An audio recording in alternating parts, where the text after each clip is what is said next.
and I will ask Colin Kennedy to say a couple of words. Thank you, Neil. Good afternoon, everybody. Nice to see so many people in the room. You know, I've attended many STO seminars over the last 30 years or more. You're going to feel like a dinosaur, actually. However, this is the first and hopefully the last virtual one. I first qualified as a timekeeper way back and worked my way through the various categories of technical official, qualifying as a referee in 1992. That was a position I really enjoyed, no matter the level of meet. Indeed, the opportunity to learn is more likely at lower level meets than it is at a district or national championships. I have kind of taken a step back from poolside officiating in recent years, mainly due to health reasons, but I still miss what my wife often referred to as my chlorine fix. The last 2 years has been anything but easy, and I don't need to go over the effects of COVID-19. So I expect many of you will be itching to get your own chlorine fix if you haven't already done so. I certainly cannot wait for the day when I can go to an event and meet people in person and catch up with friends old and new. As to today, I'm sure you will find today's seminar useful and informative. No matter what category of official you are, always remember one thing: the integrity of the result is paramount. Alan Lynn talked at a recent presentation he gave about serious fun. It is essential that every competitor goes home with the right reward, be that a gold medal or simply a PB. So enjoy the role you play within the rules. Technical officials, in my view, are the beating heart of competition. And without officials, there would be no competition. And at the end of the day, we're all here for the athletes. Finally, I want to say a big thank you to Neil and the rest of the National STO Committee for all their efforts in making today happen. Having served on the National STO Committee myself many years ago, granted, I am well aware of the amount of work that's involved in pulling this all together. So I hope you enjoy your afternoon. Thank you. Thank you very much, Colin.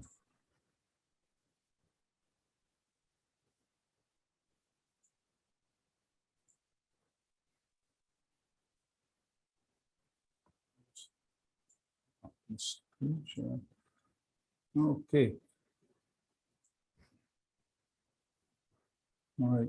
Very roughly, the programme this afternoon is as it's on your screen now. We'll have a talk from Sean on the return to pool. That's really a very major part of the afternoon. Survey results, a training programme and FINA rules update from myself. Technical swimsuit ban, that's something that's coming in January. We'll then a little bit about the regulation changes. We do have STO awards, and I'll explain a little bit more about that nearer the time. And that should be a fairly full afternoon. So without further ado, I'll ask Sean to take over at this stage and give his presentation on returning to the pool with competition advice and guidance.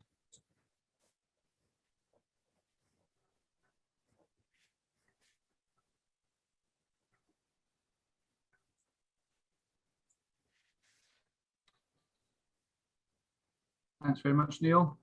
Chris, make sure everyone can see the slides. I think a lot of you have witnessed my wittering on over the last 18 months with various guidance kind of changes. And today I'm just going to run through the most recent competition guidance. There will be a bit more kind of focus on STOs than I would normally do, obviously, but there will be some information that is more prominent to meet organisers, event organisers. So the slides will all be sent out. There's quite a lot of information, so they will be sent out to save you all taking notes. So the return to competition guidance is based on the information that we get from Scottish Government and the Sport Scotland team. So there's been various versions of the guidance, primarily club management, club training to actually get the training elements back. But now we've moved into beyond level 0, and that was from the 1st of September. We've introduced the competition guidance. So there is, that's split into 2, so outdoor and indoor, and I'll be concentrating on the indoor, obviously, for swimming today.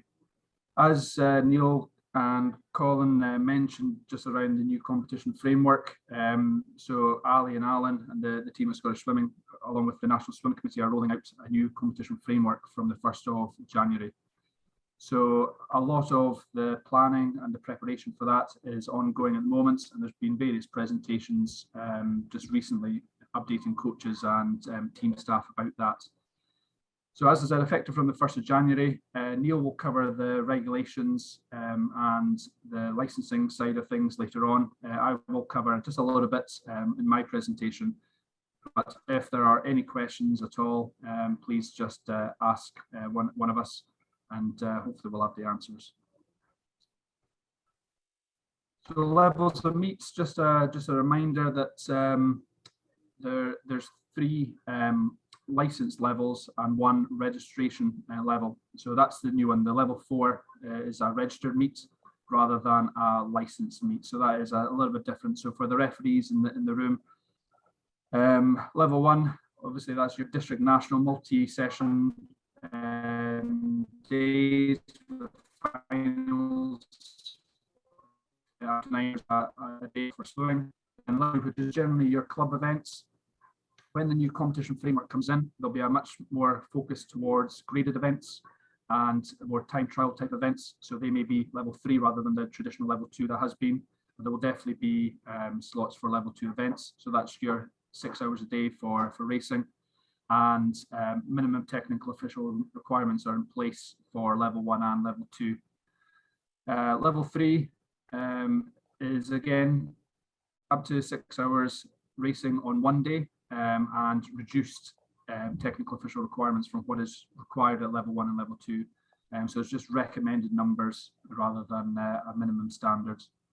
And level 4 is up to 4 clubs in a 2-hour session, and there is little to no technical officials required, and more information Neil will cover later on.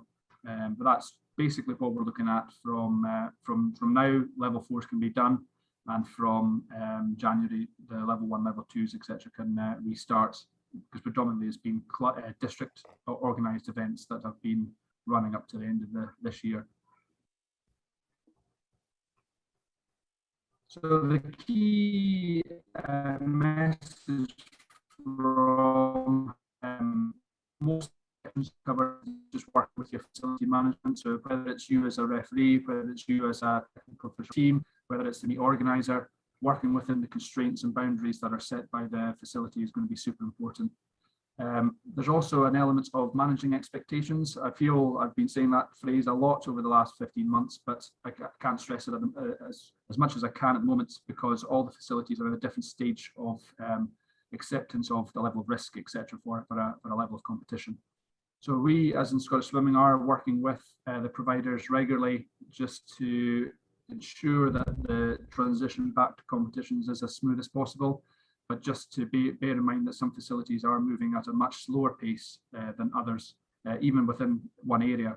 So it's quite a different landscape out there. So just be a little bit mindful when a facility has been a bit more cautious, perhaps, or a bit slower in reacting. Everyone's just trying to find how best to work for their facility. So just a bit of patience. So as we go through the different sections, so the section numbers at the top refer to the guidance paper, which is online, and there's a link at the end for that as well. So if you need more information, you can view the main paper. So the first section is COVID considerations. So this is a section that has simplified quite greatly since July time. So July, August was quite heavy, and then from September it's simplified a lot.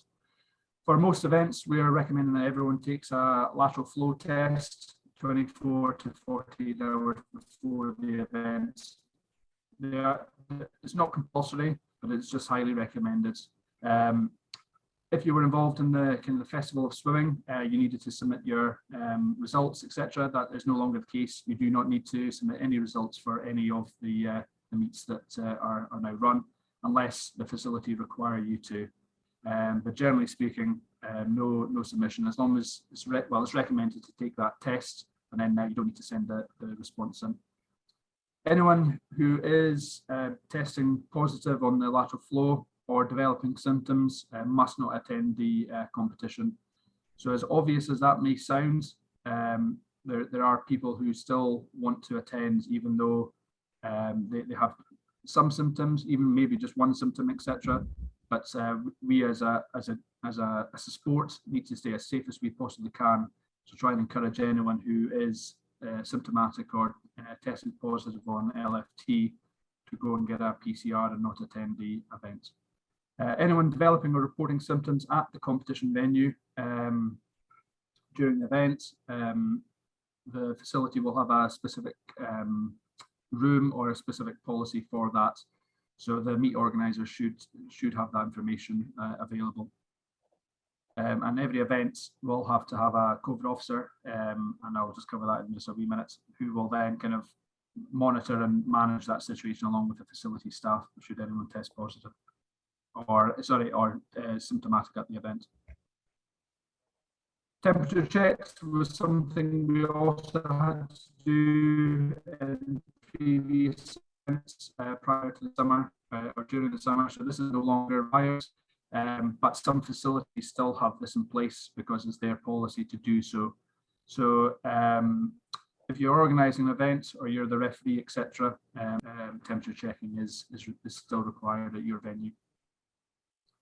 All the forms, though, are no longer required. So the health screening forms, the self-declarations and the opt-in forms are no longer required to be completed or submitted. But the attendance at the event is still required under test and protect procedures to be recorded. So most facilities or organisers will use a QR code or simple Google Forms, Microsoft Forms, etc., or other electronic way of collecting that information. But some facilities will still use paper. But generally speaking, this is still required at all venues. If you are organising an event, then there's a 21-day retention policy on that information that is required by Test and Protect. So if you are organising that event, just make sure that any of the GDPR stuff is covered in your conditions. Physical distancing has been removed from the 1st of September. To give place. So a lot of facilities still have a degree of physical distancing within their venue, whether it's 1 metre or 2 metres, depending on the size of space and the number of or the capacity for that space. So just bear in mind any information that comes out prior to the events, just around any social distancing, especially in some of the tighter rooms. There still may be limits on spacing at that point. The meets in the summer, we operated with club bubbles. Some facilities will still require that, but the guidance is that they are no longer required.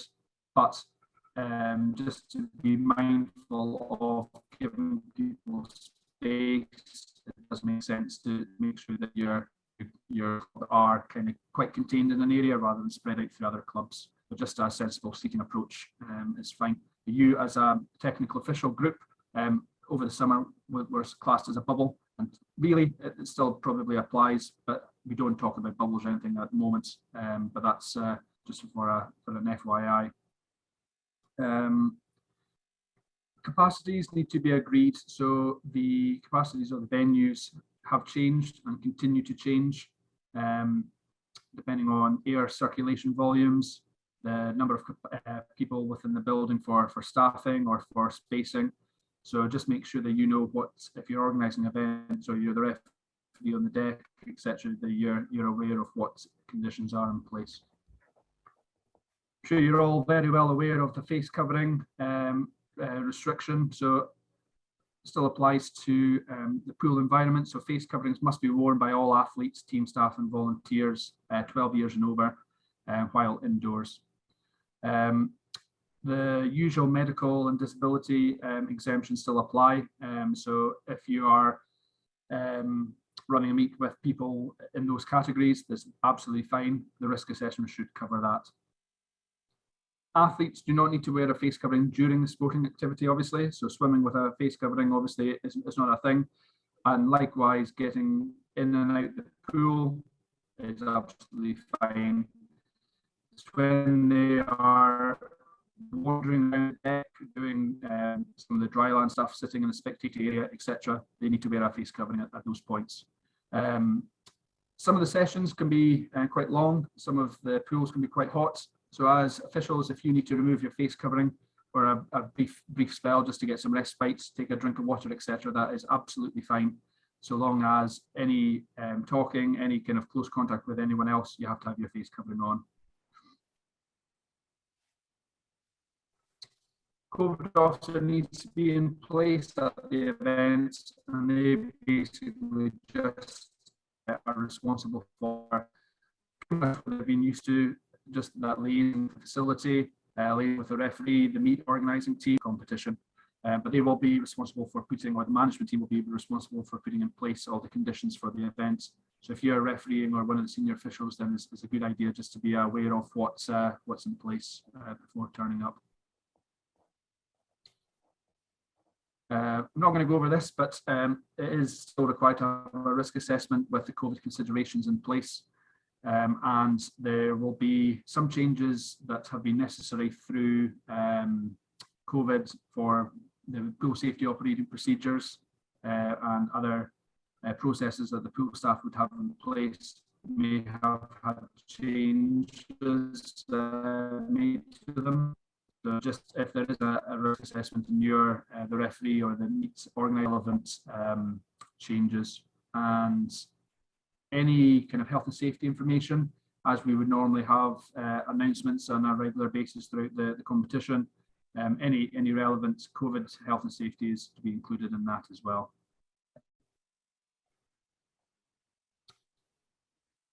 So capacities and changing areas. So this is the area that's quite frequently changed over the last, say, about 4 or 5 months. So capacities, unless there is distancing issues or restrictions, then the numbers will be defaulting to what is in the pool safety operating procedure. So some venues will still have lower levels of numbers in the pool hall or in certain rooms within the facility. So just make sure that you're aware of any restrictions around capacities. Changing rooms can be used along with showers, toilets, all that kind of areas.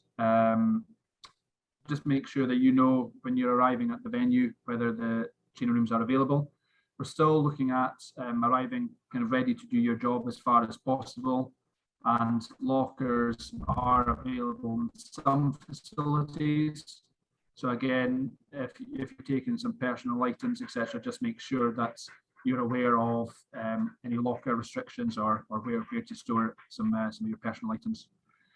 As with any kind of the confined areas within a building, just try and keep your time spent in those areas to a minimum. And certainly athletes have been told as far as possible just to keep their kit with them. So as just making sure that the space generally around the facility doesn't get overcrowded, and obviously that health and safety element, making sure fire doors are kept clear and all that kind of stuff. I think that's all quite straightforward. I've covered that. Hygiene. So everyone attending the event should be encouraged just to wash and sanitize hands regularly, just with every other aspect of life at the moment. The meet organising or the facility teams should have a plan in place for who's providing the cleaning solutions, the wipes, the PPE, face coverings, etc. So if you're refereeing or on the meet team, just make sure you know what's in place. The equipment, there is no restriction on the use of competition equipment anymore, other than for kind of the hygiene side of things, which I'll just cover in a second. So equipment should only be used where considered suitable and appropriate for the level of competition. So just because you can use equipment doesn't necessarily mean to say you have to use it. So just be sensible with your approach around the competition and equipment that you use. Any kind of storage of equipment at the facility needs to be approved, obviously, and any kind of borrowing or use of the facility equipment also needs to be planned for in advance as well, just to make sure that the correct setup, the operation and the takedown is in place. Hygiene protocols, just make sure that you have a responsibility as well for your own safety. So make sure that you bring your own wipes or bring your own hand gels, etc., to keep you safe, but that should be in place by the meet organizer of the facilities. So numbers of officials. So number of event staff, officials, volunteers, etc., should be kept to a minimum, but have enough to make sure that the event runs effectively. Okay. Restrictions on the technical officials have been relaxed from the 1st of September. However, the emphasis on just keeping that number as minimal where at all possible. Neil will talk about kind of the regulations later on, but now that they are kind of reinstated, the pre-COVID technical official minimum requirements have been reintroduced for certainly level 1 and level 2 events. There's no longer kind of restriction on the number or the range of roles that can be used. So certainly over the summer when competitions first returned, things like Chief Inspector of Turns weren't used, Chief Tanker wasn't used, but there's no restriction on that anymore. But just making sure that everyone on the deck, because you're keeping a minimum, should still have sufficient space for them to keep them safe. So just especially in the tighter kind of space pools, you might need to limit a little bit more in terms of the number of judges or the amount of mentoring, etc., that goes on. This is just for reference. I've just put a snapshot of the regulations for numbers. So this will be sent out, but that's just a kind of a friendly reminder of what the minimum requirements are. There will be a lot of level 3 meets currently and going forward. And these are just minimum numbers, recommended minimum numbers. So depending on the pool that you have, you may need to go a little bit lower than that, but licensed events at that level 1 and 2, they are your minimum numbers where at all possible. Okay. Briefings. So information should be sent out before the event where at all possible, just to save kind of congregation in the venue during the events or before the events. Small or update meetings or briefings can now resume, but just watch the capacities for each room that you're maybe using. The training, mentoring aspect of technical officials can resume for all roles. There have been a few changes on that, and I'm sure you'll hear a bit more about that later on. But just be sensible around the number of mentorees or trainees or whatever the term is, apologies, is used at the events. Practical assessments, if these are still in place for a role, then they can resume now as well, as far as space is available to do so.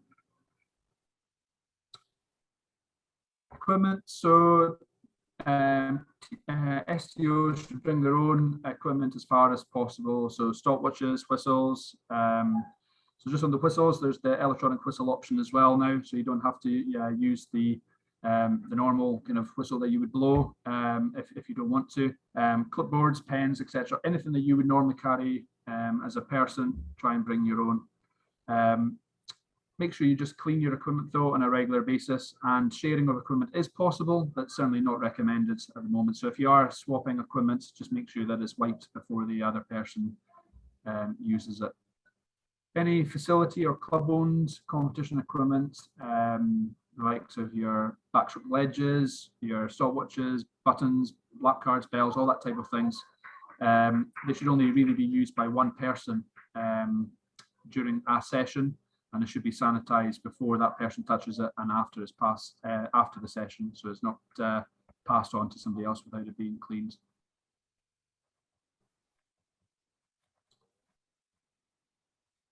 In terms of kind of, we're trying to encourage meet organisers to have an event plan, a venue flow in place, just to keep everyone just a little bit safer, especially in the tighter spaced venues, and just to allow everyone to give people space message. So most competitions will have a venue flow in place, and some facilities will actually require it to allow a competition to go ahead. Obviously, the communication of that is key. Make sure people know about it in advance, so they're not turning up and then having a surprise. So really trying to avoid that congestion, etc. So try and communicate well in advance. So if you are official turning up at the facility, you should really know if there's a venue flow in place before you arrive. Yeah, pool diagrams, venue flows, familiarization videos, etc. all can help as well.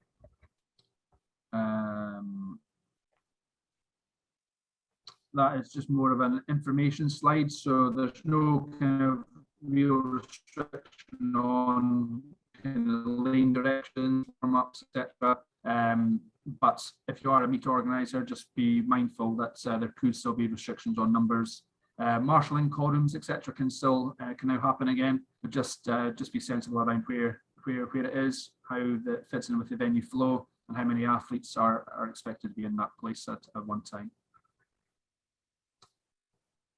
So presentations, if an event has medals, I know most events at the moment don't have medals or trophies or anything in place, but presentations can happen. And they can take place either during the event or after the session. But just be really sensible. If you need to do medal presentations, go ahead. But if you can avoid doing these, then that would be better. Just think about the hygiene protocols around presenting medals, space on podiums, number of people in that area, etc. So they can happen, but just be really sensible around how that's managed. Spectating. So there is still restrictions on a lot of facilities around spectating. The space should absolutely be prioritized for athletes and team staff. Okay, so any residual kind of capacity after all the athletes, team staff, officials have been kind of sorted, allocated, etc., then that could be used for spectating if your facility allows it. There is daily maximum numbers. I think it's still at 2,000, so most events won't get anywhere near that, but certainly the most facilities are preferring just to have the competition specific individuals rather than spectating, so don't be shocked if that's not the case for a wee while longer.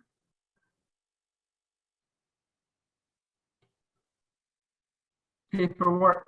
So we're trying to go as electronic as possible to reduce touch points, reduce the amount of paper that's being used at an event.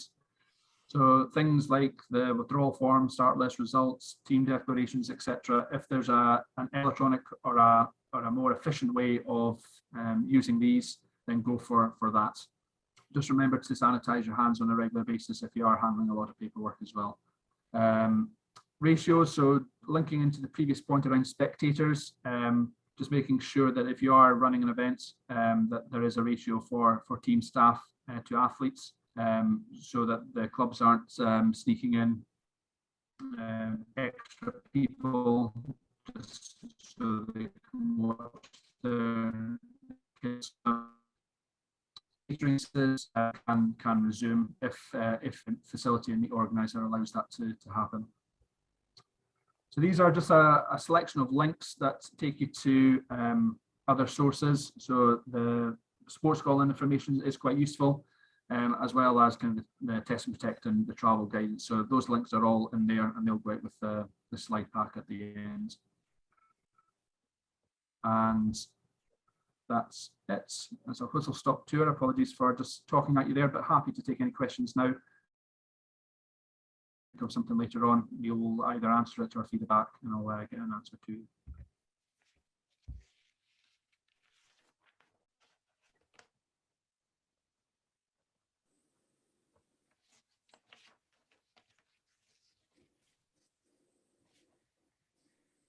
Yep, we've got one question. You're on the screen as Sasa North District. Is that? It's Phil. Yeah, it's Phil. Yeah. Thank you. and thanks for bringing me into the meeting anyway. Sean, you mentioned about the numbers for levels 2 and 3, that it was for up to 6-hour sessions. Would there be any dispensations on that for some of the remoter clubs? Because sometimes when you've got people having to travel hundreds of miles, having a single session on the Sunday and 3 sessions on the Saturday actually makes sense.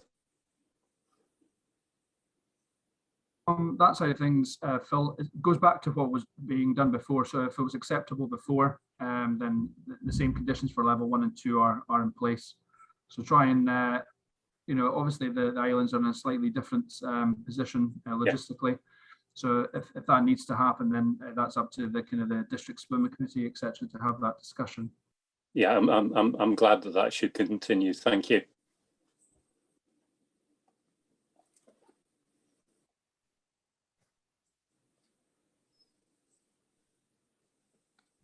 Okay, any other questions?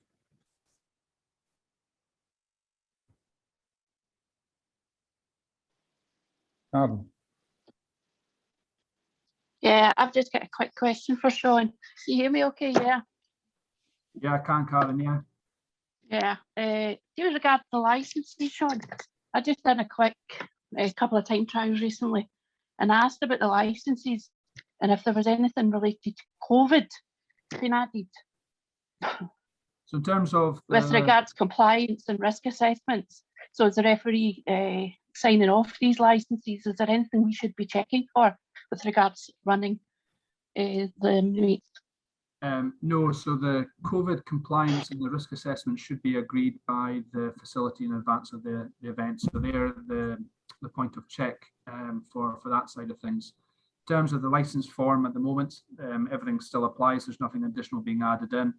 But the meet organisers and the facility should allow you to know any kind of the relevant information before you start, Karen. So in terms of if there is issues with capacities or briefing areas or anything like that, that information as a referee you should have beforehand, but it's not related. Right. Okay. Is it reasonable to ask for a copy of the risk assessment, or should we just be made aware of any changes that develop and just carry on as normal? Yeah, there's no right or wrong. Certainly a risk assessment should be available to you should you need to see it. Certainly I did the one for the North District events and I sent it out to all the referees. Right, so okay. I think certainly the lead referee should have a copy of it so they can see what the conditions of the event are. And you can certainly request that. Okay, can I just also, sorry, just double check, it's just because I've actually had the chance to be back on poolside and it's not until you're there, a couple of questions come to mind. One of the other questions was with regards to COVID officer, is each club had to name a COVID officer as per something they have to, with the compliance with competing now? So this was one of the things that changed on that 1st of September. So the event organizer needs to appoint a COVID officer, but the individual clubs no longer have to have one in place. Right, okay, great, thanks. Okay. Thanks, Sean, that's me. No worries. Graham. Hi, thanks. So I haven't been back poolside yet, so it's just a very concrete question about if you're at the start and having to adjust things or put the ledges down, everything. Is hand gel provided by the venue, or should we bring our own for after each time we've had to put ledges in or pull them out or whatever? Yeah, that's a good question, Graham. So personally, you have the responsibility to provide your own kind of hand gels, etc. However, some meet organisers or facilities will have sanitizer points around the pool, around the facility. But generally speaking, if you're a judge at the start end or the turn end, you should bring your own just in case it's not provided. That's great. Thanks very much. Yeah. Right. Thank you very much, Sean. That's been excellent. You want to cut and run now and hand over the hosting to me? Hopefully, hopefully I will continue to make it work. Yeah, no problem. Thanks very much, everyone. And I think I'll pop my email into the chat box as well. So if you do have any questions you don't feel comfortable asking, then please just email me or Neil, obviously. So thank you very much for your time, everyone. And I'll duck out now. Right. Thanks, John. Right. Earlier on this year, we sent out a survey to all registered technical officials, and I have to say it was quite surprising the response we got. It's something well in excess of 60% respondents, which for a survey of this nature is really pretty spectacular. Unfortunately, things changed again, so a lot of the information we got wasn't really too helpful at the time. However, it's still relevant, and I'll now ask Alistair Shields to give a rundown of the survey results and some of the actions we've taken on that. Alistair, I can't see you on the screen at the moment, so if you raise your hand or something, come to the top of the screen so I can spotlight you.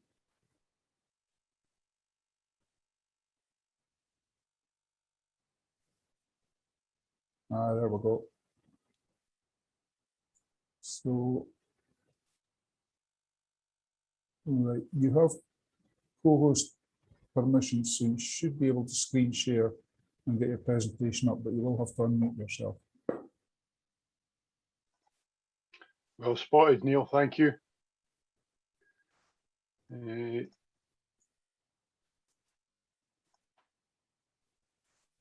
I'm not getting the option to share. It says host only. Okay. Oh, I think I've got it now. Nope, that's not it. Have you got my? It looks like it to me, Alistair. Yeah, got the briefing slide up. We've Yeah, got briefing on results, return to competition survey 2021. Lovely.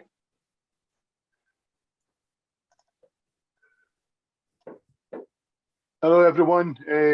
For those that don't know me, I'm Alistair Shields. I'm the STO convener for East District, and I have agreed to give a briefing on the return to competition survey that took place immediately prior to our last lockdown.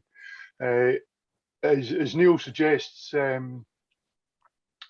it wasn't immediately effective, but it did actually feed into a lot of the work streams that have been ongoing as a consequence. What I would say is, whilst many have lost swimmers, and as a result we've lost some technical officials, it's not been as many as we had feared.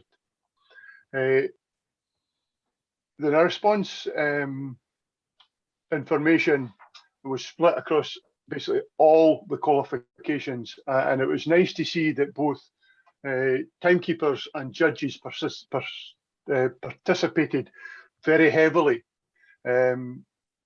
Many here today may not have come to our past seminars. Many of our past seminars have been heavily laden with those that have been sort of on the upper end of the qualification and upper end of the maturity level.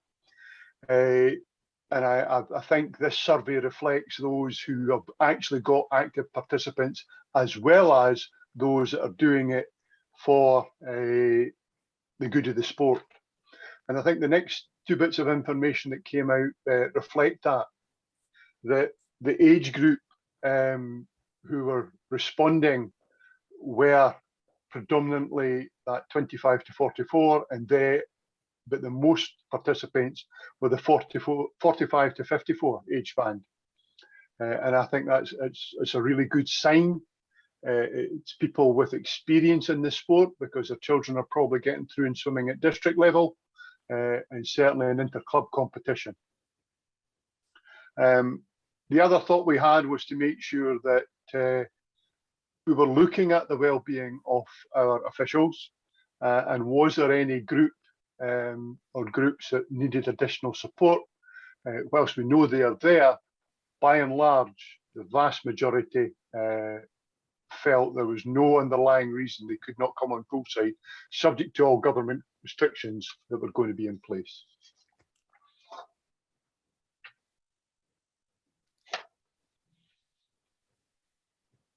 And the motivations for returning were multiple, but most were coming back to either support the athletes or felt it was more to support the sport. And I think these are common feelings and have always been the type of feelings from whichever cadre of officials that you engage with. They're there to support their own athletes, just as there to support the athletes from their club, and some are there supporting the sport. The support to the club is still a strong provider for people to come along as well. But I think it's a good spread of rationales and reasons, and we just hopefully can spread that through all the aspects of the sport, not just our own discipline, although this survey was targeted on the competitive swimming official.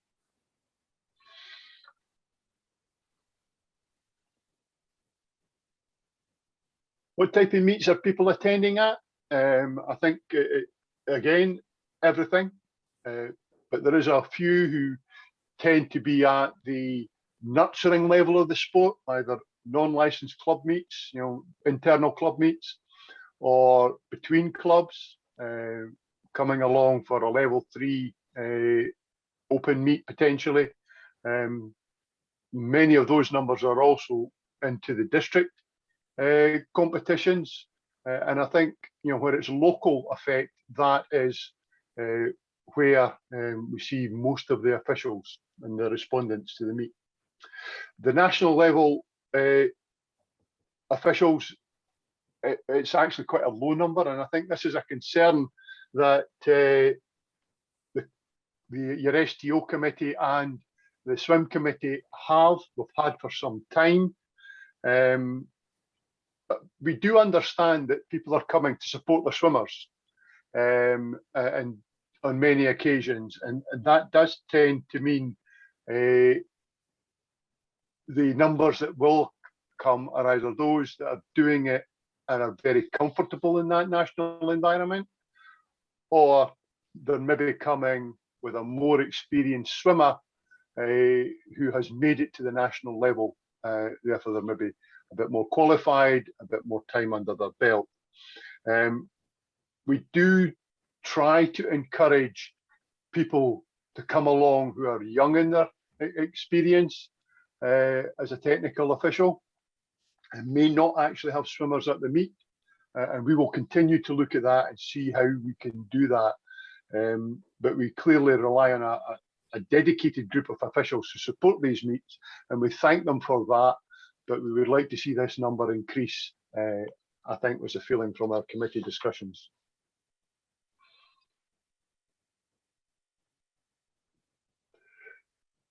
So what was the confidence back prior to the last lockdown? And we're hopeful that it's this circumstance now where we're beyond level 0 about returning to the poolside.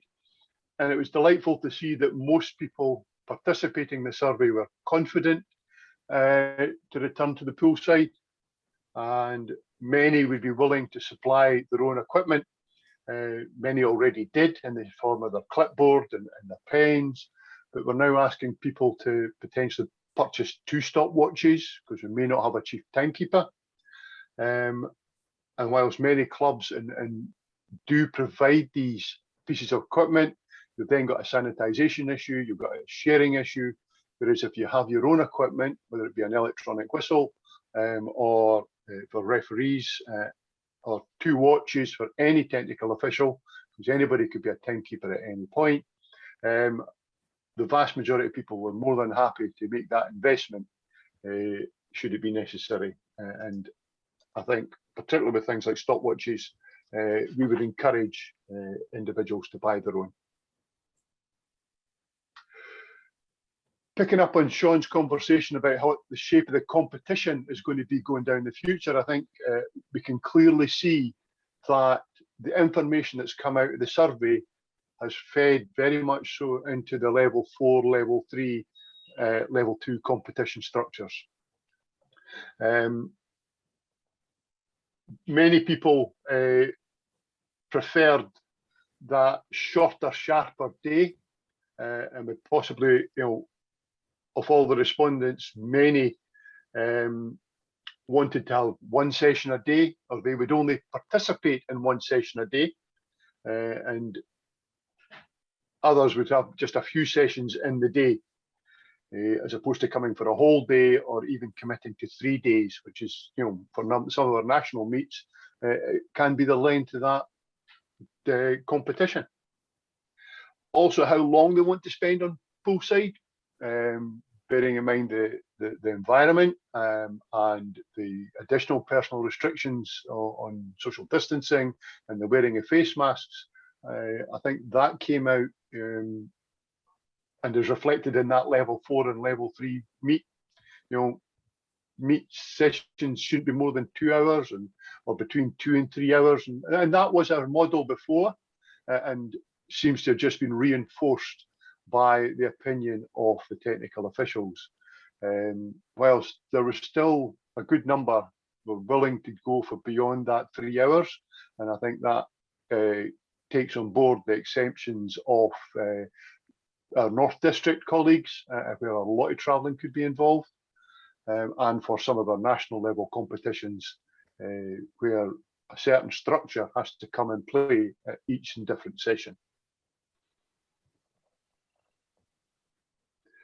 So what did you want to know before coming back onto poolside? What were the important things that would make you feel more comfortable?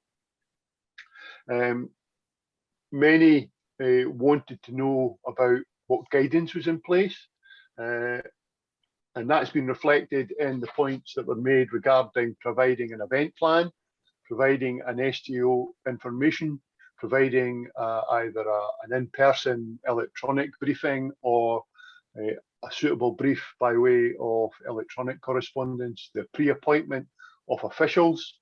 Very few events now will take anyone who just walks in on the day, maybe because their child has got a late place because the meet's oversubscribed. That makes it much more difficult to make sure that we're compliant with our COVID requirements. So we're providing our operators guidance as was requested. And the other side of it was, well, we've been out of the habit for 1.5 years. How do we get back into it? Some professional development programs.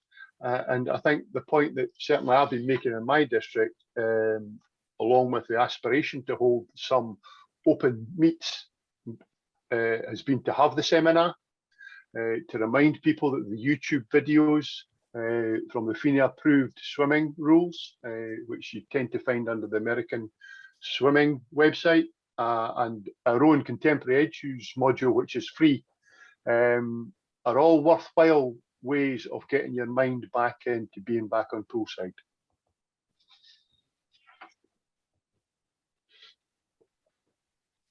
The mitigation factors that are in place, and what would you have liked to have seen when you completed the survey? Where would you agree to wear face coverings, and would you agree to being vaccinated, or requirement to have vaccination before coming on poolside? As you know, face masks are still a requirement, and most people were very supportive of that and continue to be supportive. The need for vaccinations has been overtaken by the government's programme. I think there's an expectation that everybody will have been vaccinated, unless there is valid welfare, health, and other conditions, reasons for not being vaccinated. We're now moving into the booster programme, but there is no requirement at this time to show evidence of your vaccination, as there is no requirement for you to take lateral flow tests. But it is something to bear in mind when you're making your decisions this year, next year, and the years going forward about your vaccination status and how that helps you and helps all others on the deck. A number of key themes had come out in the free text questions, where you were actually asked to offer your opinion. And these themes have been taken on board and fed into the planning groups and the new competition structure that was designed through the summer, and refinements of that are still ongoing. So there was a good response to that, with ideas and with concerns. And that's allowed these teams to consider that, and then consider the associated risk assessments to go with it. So to some shape or form, all these concerns have been acted upon. The biggest issues, in a sense, from a technical official one-to-one basis, is how far away from people we are when it comes to things like mentoring and making our judgments and cascading any reports to the referee. And are we going to get fed, and are we going to get tea and coffee? And there is a multitude of responses to that. But I would encourage you to be aware. Sometimes you may even have to bring your own if you feel happier that way. And certainly things like water, there may not be fountains available on poolside. Remember to bring something to hydrate with.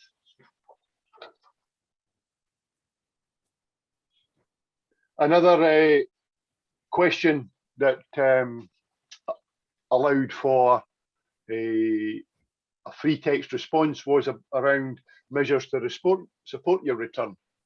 And one of the biggest points that came out of that was some degree of refresher training or ongoing development training. These have been taken on board at a district level, and some are still thinking about the structure they're going to put in place. Some have held some sort of open seminar sessions or used their district meetings to talk about concerns of being back on poolside as a technical official, or just as any other of the volunteer roles, whether it be poolside helper, marshal, or any of the other multitude of roles that take place. But this responses were all from technical officials. Again, I would point you, if you want to be proactive, to the YouTube videos and to the contemporary issues module, which I would remind you is free. And the link to that is available from Neil, and most of the district conveners, I believe, or their colleagues on the committee will have that information to hand.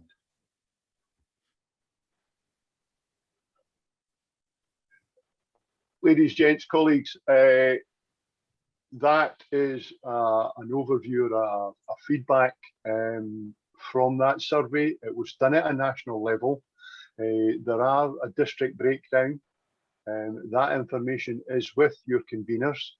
If you want to know something or want to have some of the points that were taken at the national picture expanded upon at the local level, please contact your STO conveners.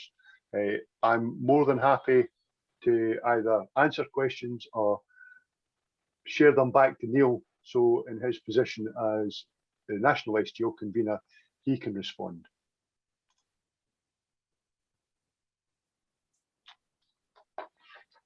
Right. Graham.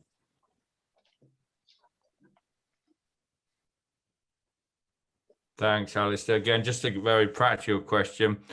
Can anybody recommend a particular kind of stopwatch? I know there's loads, and you might say it doesn't matter, but just I know some are better to use and less likely to trip accidentally than others. So what's the starter for 10 recommendation? Amazon for me, cheap and cheerful. There is other options available. What I would say is, don't get one that works for coaches, which will take hundreds of split times. You want to keep it very much along the lines that the districts and the regions supply at their meets, which are, it takes a time, it may take one or two splits, but you don't want the one that's overcomplicated. Basic. Okay, that's helpful in itself. Yeah, I've already looked on Amazon. There's quite a few different ones. That's helpful, Alistair. Thanks. Thank you.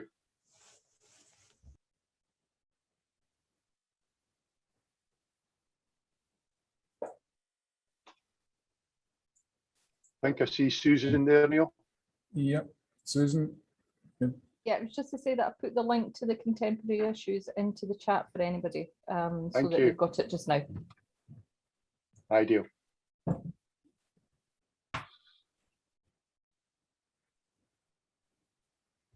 Okay, thank you very much. Let me just try and get in a different format here. Okay, the next item is the training programs update. What I will do here is should now be screen sharing. Okay. This is an update on the state of play with all the various training programs that we have in place. Clearly, there has been very little training going on for the past 20 months, and every time we thought we'd managed to get going again, we've been kind of thwarted. But things do now appear to be starting to move in the right direction. Bear in mind that the current state of play with the training programs through British Swimming is very much based on the way things are in England. And England was pretty well unleashed in August, whereas in Scotland and Wales, we've taken a slightly more cautious approach to loosening up restrictions and whatnot. Now, we are aware of this, and the SOG is aware of this. I've certainly made them aware of this, and so has Eva Edwards in Wales. Although this is the current state of play, we have made the point that we need a little bit more flexibility in Scotland and Wales because we've been a bit slower to get going again. Anyway, I'll try and give you an idea of what the current situation is regarding the training programs. All of this is on the website under the officials training pages. Many changes over the past couple of years. There were some changes in place prior to March 2020. There are changes made during the pandemic. I'll try and give you an idea of the current situation and also the future plans. So timekeeper courses, well, we're all familiar with these. The classroom workshop for up to 10 participants, a big mob group session on the poolside, and the certificates at the end of the event. Obviously, that was not possible while social distancing was required, and there's still to give people space. So, you know, we're not completely back to normal yet. But what has been tried and experimented with throughout the pandemic has been a virtual workshop using this platform, using Zoom, and going over the workshop information with that. And then an individual poolside session with an experienced timekeeper, after which the certificate's awarded. And certainly several districts and some conveners have made this work very well. In fact, it's worked so well that I suspect that this may well become a long-term option for the timekeeper courses, rather than going back to having everybody in a room for 45 minutes and then bunching up on poolside in a training session. But we have been proactive with the timekeeper courses and done these virtually. Judge 1, as I'm sure you know, that there were major changes at the beginning of last year. Previously, again, as you know, it was all classroom workshops, mentoring sessions, competency sign-off, final assessment certificate awarded. You're familiar with that programme. Beginning the 1st of January 2020, the Judge 1 workshops went online. It was an online system run through the Institute of Swimming and British Swimming, with a self-assessment component through that. And once you'd completed that, you were then able to download your workbook and start on your mentoring sessions. The final assessment was removed on that programme, and that once you had all your competencies signed off, you would then be awarded your Judge 1 certificate. And we recognised there was an overlap with the old programme, but it had until July 2020 to complete. Obviously, none of that really happened. Things have changed. There have been several dates, deadlines, all sorts of things put in place. They've all had to be modified. They've all had to be changed. This is now the current situation regarding the Judge 1 programme. Any remaining people on the old programme now have until the 31st of March 2022 to complete. That was from the beginning of September, and that was the same 7 months as they would have had in 2020. However, it's not completely set in stone. They're certainly very keen to have that as a complete deadline in England. But as I've said, and as I've pointed out, we've been much slower to get underway with training and getting back to anything approaching normal here. Any extensions to that time will be considered, and the consideration is done by the Scottish STO committee. We don't have to go to the SOG with this, so it's really down to ourselves to manage this. We have also removed the final assessment for anybody who's remaining on the old programme. You'll probably know that we removed the final assessment quite early on in the pandemic, and that anybody who was just awaiting a final assessment actually got their certificates sent out. But we have officially removed that.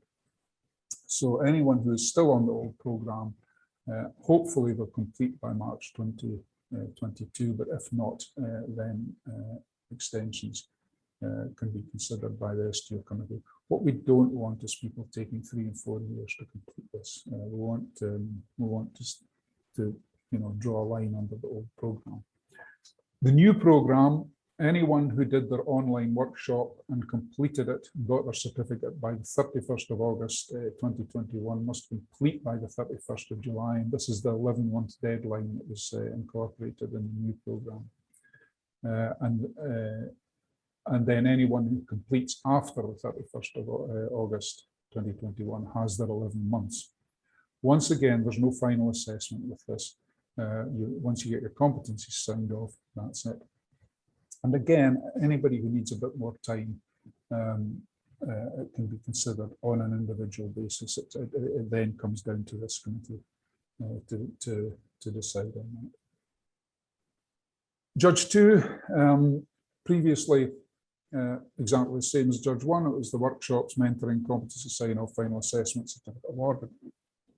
What we did during the pandemic was, since we'd removed the final assessment for Judge 1, we put forward, the Scottish Committee put forward the suggestion, the SOG, the British Swimming Officials Group, that we should remove the final assessment for Judge 2 as well.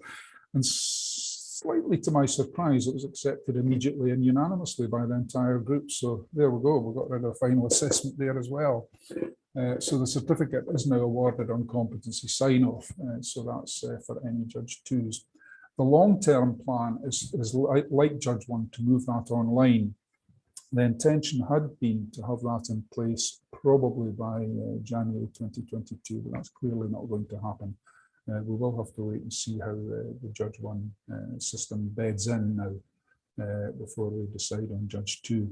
There's also some problems in relation to the website hosting for that programme, and it's a contract that British Swimming would like to try and get out of because it's too expensive and kind of bring it in-house, but that's a debate for another day. Judge 2S, again, we've done a similar sort of thing. You're familiar with the programme. Once again, we've removed that final assessment. The certificate's awarded on the competency sign-off. So very much the same as the Judge 2. Right, referees. Okay, this is where things get a little bit complex. First of all, the January 2019 group who sat their exam in November 2019, but didn't pass at that stage and were due to resit in May 2020. They've been in limbo for the best part of 2 years. They were offered an optional reset at the end of 2021, which was probably realistic for the English group, who have been back on poolside for pretty well 3 months full time. But it was optional. If they chose not to take that opportunity, then it didn't count against them. The definitive reset for those who were due to reset May 2020 will now be May 2022, with the final attempt November 2022. So everything has been shifted 2 years. The January 2020 group, who only had a couple of months before things went pear-shaped, should now recommence training and will have their first exam attempt in November 2022. So they've got a bit longer to get through the programme, a bit longer to get familiar with things again. And that's how we take things forward. 2021 intake, well, there wasn't one. And originally the intention was that there would not be an intake in January 2022 either. However, that's now been changed, and applications for referee training commencing in January 2022 will be accepted through British Swimming by the 31st of December. Again, for them, the first exam attempt will be November 2022. Now, this brings in a bit of a problem with potentially with the numbers of referee trainees we'll have next year. So we will have to look at that. We'll have to be quite careful with forward planning and make use of every available opportunity when in effect we'll have a double cohort of referee trainees. But we need to catch up somehow. For the Scottish candidates, there will be some flexibility on the recorder exam. It's been a requirement for Scottish candidates that they should pass the recorder's exam prior to making their application to the British Swimming. But like so many other things, it's all been up in the air, and there is some flexibility. We are planning to issue a recorder's exam either later on this month or early next month for those who wish to do it. But if they haven't managed to do it by the 31st December, they can still apply. We'll do the recorder exam sometime next year. Looking to the future, and this is a big long-term project for the Swimming Officials Group, we're planning to modernise the referee exam with more emphasis on mentoring and experience rather than the sort of very heavy old-fashioned exam structure that we have at the moment. But watch this space. It's a lot of planning, a lot of thought going into that. Okay, that's a summary of the training programs, the current state of play. Any questions? Anything? Any burning issues from that? Anne, you've got your hand up. Hello, yes. Hi, I just have a query. I have somebody who did the Judge 1 course online and received the certificate, but has as yet not received her workbook. Is there a contact in Scottish Swimming that who would it be? Yes. She's very keen to be mentored. Send the details to me and I'll get it sorted out. Thank you very much indeed. We've been trying, she's desperately keen, but can't obviously be mentored. Thank you very much. No, I mean, the problem was that the Institute of Swimming and British Swimming, all the staff at Loughborough, you know, the ground, you know, which is the big base for this, they were all on furlough for a very, very long time and nothing was getting done. So there's a big catch-up happening. So yes, please just get the information to me, please. And I'll do what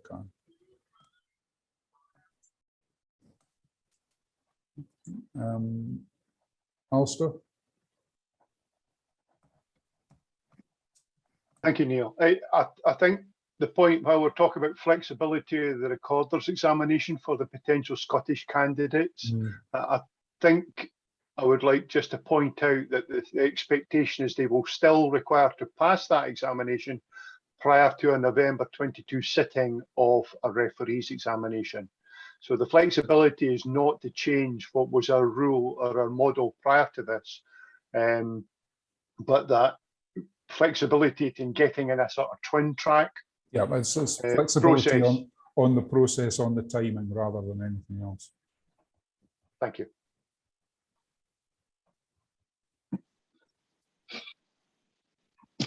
Karen? It's not so much a question here, I suppose it's just for noting for fellow referees. Excuse me. Just to say those referees who passed their last referee exam, which was pre-pandemic, that there's not really been a lot of full-time experience for them. So I was fortunate enough to work with one of those referees. So just to note for our more experienced referees, if you are working alongside, that is worth just remembering that. Yeah, I mean, a good point, Karen. I mean, everybody's in the same situation. You know, they've been away for so long, and everybody's kind of a wee bit uncertain and all the rest of it. So, yeah, and I mean, a newly qualified referee is probably the most uncertain person there's going to be. So, yeah, you know. I remember how I feel. Yeah, exactly. But, you know, buddy them up with somebody who's a bit more confident, be nice to them for a while. Yeah, You know, yeah. it's just keep that as informal as possible. That's what I've informal, always common said. sense. Take that approach. Yeah. That's great. Okay, right. Thanks very much on that.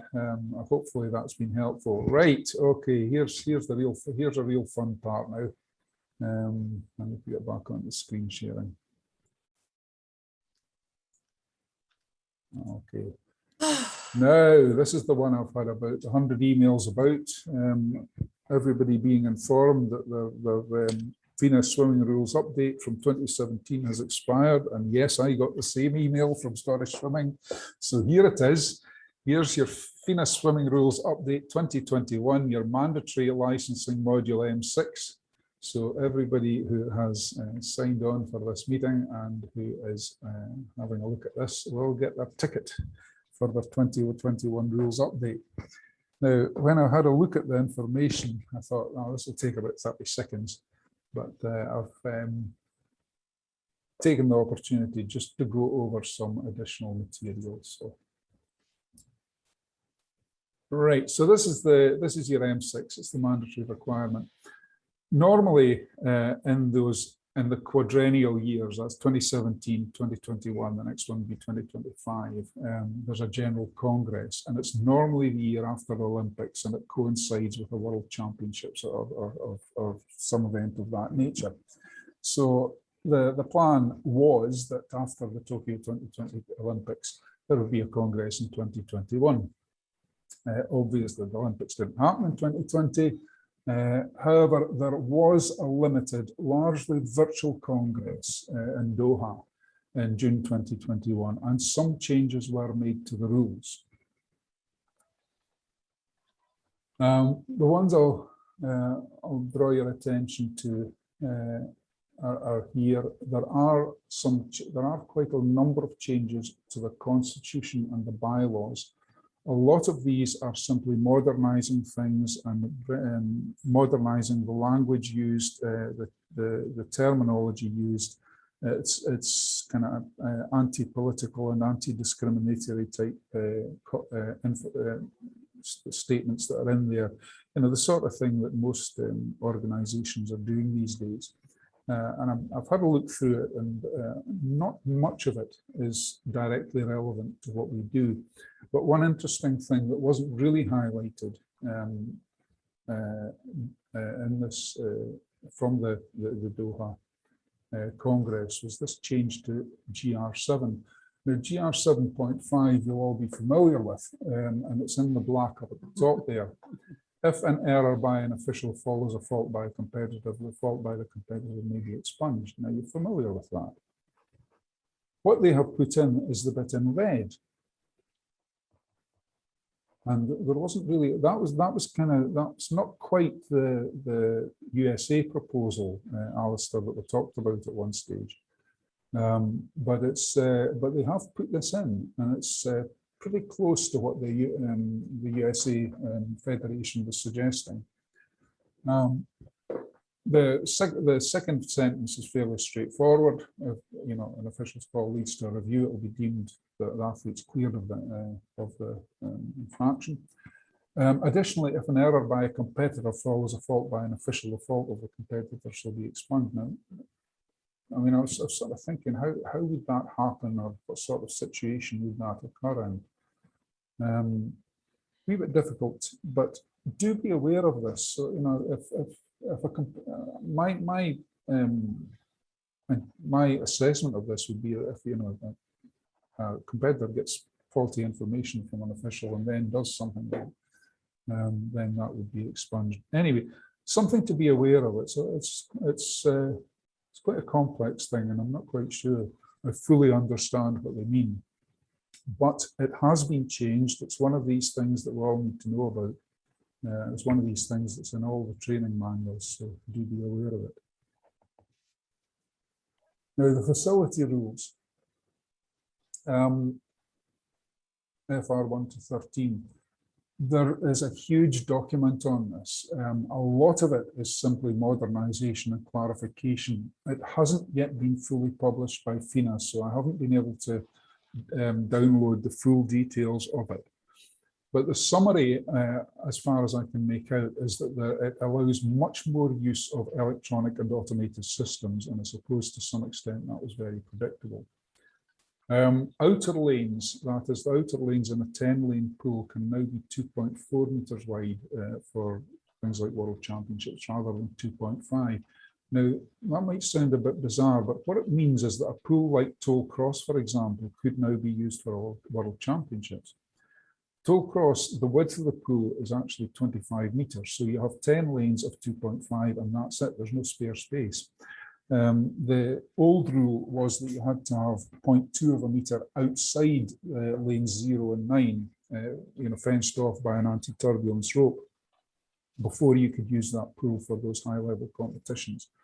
Whereas, as I say, a pool like Tollcross could now be used for that but they've allowed you to slice 0.1 of a metre off the outside lanes and put in 100mm anti-turbulence lane ropes right on the edge. I think that the idea behind this is simply to allow more flexibility on the pools that can be used for that level of competition. There's also a lot more detail on markings. There's a lot more detail on all sorts of other things and dimensions. Eventually, it will come out as revised facility rules, and hopefully we'll get it circulated in due course. It's certainly something more for facility operators rather than ourselves, although we do have to pay attention to it. But as I say, it's not yet been fully published. It's not yet been fully ratified, so I don't have the full details on that. But just to be aware that there are some changes to these facility rules. Okay, the swimming rules. There are no changes. There are no changes whatsoever to SW 1 to 13, which is the rules that we are most concerned with. Okay, so the 2017 rules and the 2017 FINA book still apply. So what I'll do is I'll just take the opportunity to go through a quick revision of the changes that were made in 2017 and point out one or two things that I've observed on poolside that I'd like to draw to your attention. So we know about this one. That was deleted at the last revision, and the historical way was that the inspectors of turns reported the chief inspector, who reported it to the referee, and a number of these rule changes took the chief inspector, the sort of middleman out of this. So the report now goes straight to the referee, and that's something we've all become familiar with. Okay, and again, a clarification on inspectors of turns to ensure swimmers comply with the relevant rules, start, turn, and finish. Okay, that was deleted and broken down into several parts.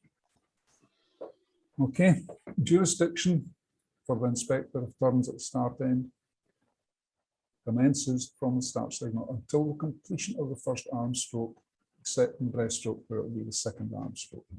And we've got the same thing, similar thing for the turns. Okay, similar description. It defines where the jurisdiction is, and then again defines the jurisdiction at the finish. What that means is, if you're a lane judge at the start, then once they're off the blocks and in the water and they come up to the surface, you don't turn around and sit down. You wait until they've completed their first stroke. Now, with a high-level butterfly or on a short course, that means you're watching them until they're 4/5 of the way up the pool before you can turn around and sit down. Okay, I have to say, over the years, I've seen a lot of people who are stopping watching the swimmers and turning around, sitting down far too early. please be aware of, if you're on a lane, if you're a lane judge, please be aware of where your jurisdiction starts and finishes so that you observe them right the way throughout. Okay.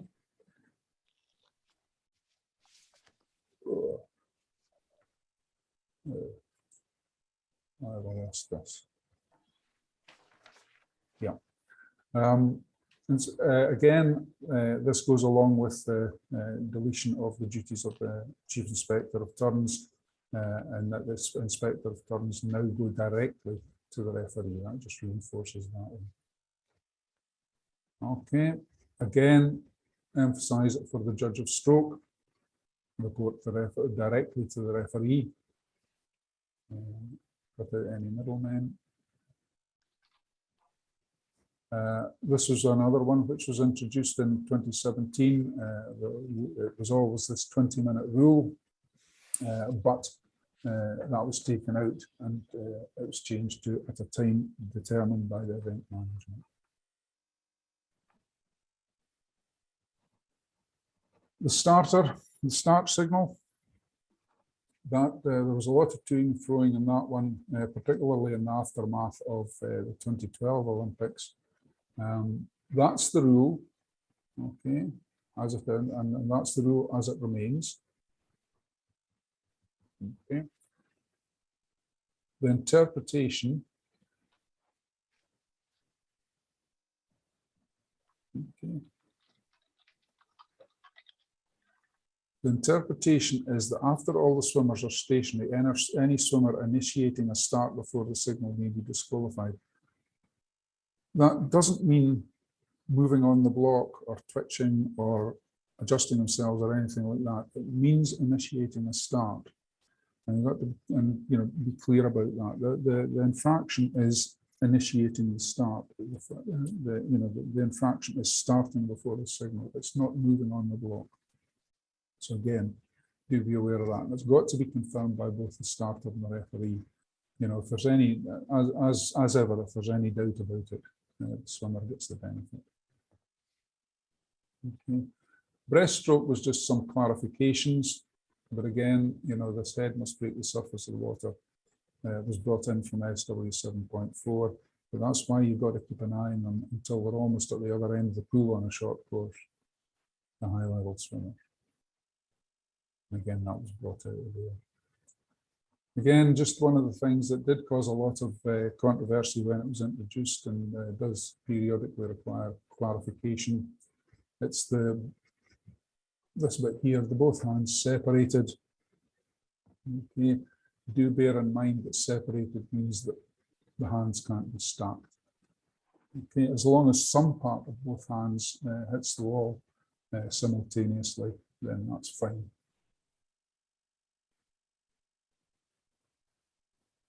One of the other things they removed is the underwater kicking on the side, simply because what being on the side is not defined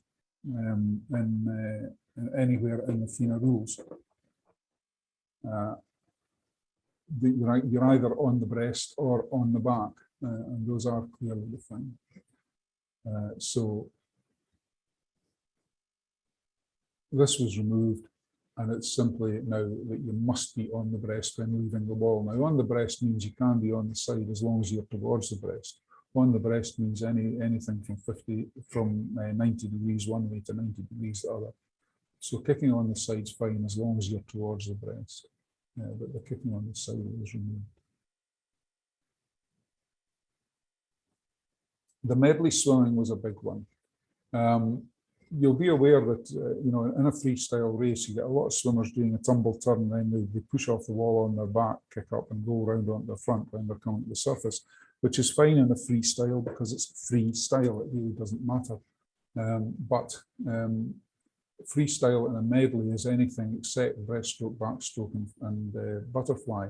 And of course, if they're kicking on their back, then by definition they're doing backstroke. So that's why this was brought in, and they must be on the breast before they make any movement, before they make any kick or stroke. And again, it was then clarified that each of the strokes must cover 1/4 of the distance. So, if you do come off the wall on the back, on your back, on the freestyle and make any movement, you're swimming backstroke for more than 1/4 of the distance. So that's, that was quite a big one, quite an important one to be aware of.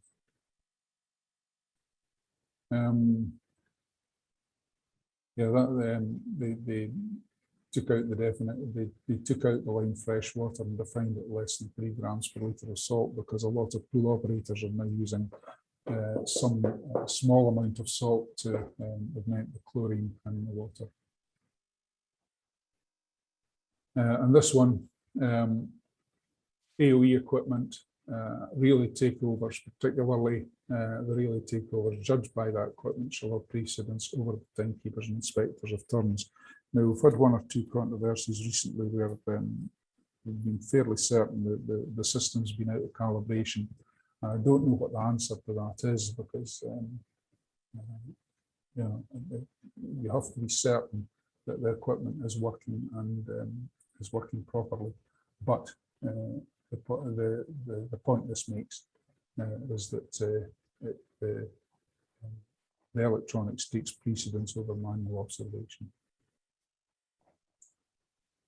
Okay, so there we'll have it. Okay, short, sharp, to the point. No substantial updates on the FENA swimming rules that affect us directly. So it looks like it'll be more of the same for the next 4 years.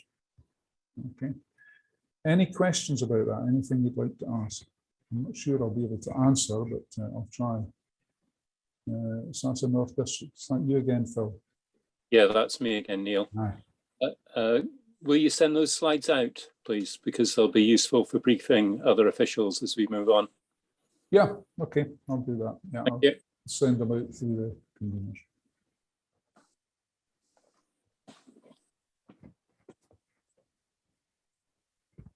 Okay, thank you very much. Now, yeah, Susan's there. Next item is the technical swimsuit ban for 13 and unders. Susan, if you'd like to, you should be able to screen share. You got it now? Yep. Yeah, okay. So,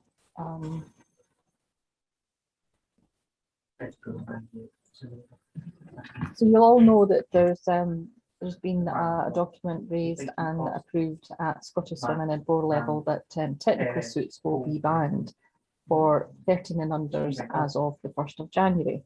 So this is just to take through what, as an STO and as a referee, you know the rationales on it, so that you've got that basis to take it to anybody that queries it, and what it means for you as a technical official for that one. So the focus really for the rationale was on the younger swimmers being about learning processes as opposed to results, and peer pressure as well, that they want these technical suits because someone else has them. You all know that for young swimmers, the development of technique and training methods is something that needs to be done, as opposed to having a racing suit, etc., that's giving you a heavy bias towards the results. Now, for 13 and unders, there has been some work done on that, and there's very little benefit for having a technical suit at that level. Sometimes it's actually detrimental, because the suits actually only last something like 20 races within a pool, if you're taking it towards that. So if you're spending £200 odd as a parent on a racing suit to get that amount of wear out of it, I mean, the shelf life is very, very limited. So it was to save, you know, parents for these younger swimmers feeling the pressure, having to have these. It's a bit like having a school uniform. Everybody is opposed to having stuff that's designer, etc. So it was all these things that were taken through, and it was brought in now so that it's coming up to Christmas, so people aren't going out to buy these expensive suits prior to Christmas and for Christmas presents, and finding that they're actually going to be banned next year for that one. Basic rationales is it's there, 13 and under, it's actually to make the sport less elitist and more affordable. What's classed as a technical suit? This is the basics of it. Basically, it's a technical suit is one of the following components. It's bonded or taped seams, regardless of its fabric. And the other one is a suit fabric extending past the hips to the knees or the mid-thighs. That's the bare bones of it, and that's the easy way to actually take the rationale of what a technical suit is for parents and coaches, etc. Because the onus is on the coaches, the parents and the swimmers to know this, and not for the technical officials to actually brief on the day. Examples for the branding. This is one from America, but you will actually see that there's more that are banned than they are actually approved. Now, this is only one suit. This is only the one actual branding. There is many different brandings and they have the same things. So that's what's coming back from ourselves. There is so much involved in it. Sorry, bear with me. For that one. So what they've done is basically going back to the technical coaches panel, Scottish Swimming, and the implications and the policing of this. The decision was made to make it simple for all of us to recognise a racing suit is if it's got the FINA logo on it, you can't use it if you're 13 and under. It was to make everything nice and simple for everybody concerned and easy for them to adjust to. What it means for us as an official, it's just a couple of things here. If you see an illegal suit on a swimmer on the blocks, do you report it? The answer to that is no. As I said, it's up to the parent, the coach and the swimmer. And at the point when they are on the blocks, they haven't actually swam in it, so they haven't actually had an infraction of any kind. If you sign an illegal suit after the race, while the swimmer's still in the water, is it a DQ? That depends. No, because if they have actually touched at the finish, you are deemed to have finished your role as a technical official because you're there to put the rules of that stroke in place. Basically, we're going down to the point of saying, and it goes that given the swimmers the benefit of the doubt, too late, the race is over when your touch is made. Calling the infraction after a race, you could see as being over officiating. Can you warn swimmers walking around in an illegal suit during warm-up? Well, no, because they haven't actually done anything with the suit. They're not racing in it. It's not illegal to wear a suit that has a label on it when they're not competing. I mean, what if it's not noticed until they have finished, but the official is positive they swam in it? Benefit of the doubt. Again, as we've said, it's down to the actual coach, the parent and the swimmer to know that that rule is in. It's been out there on social media for quite a while.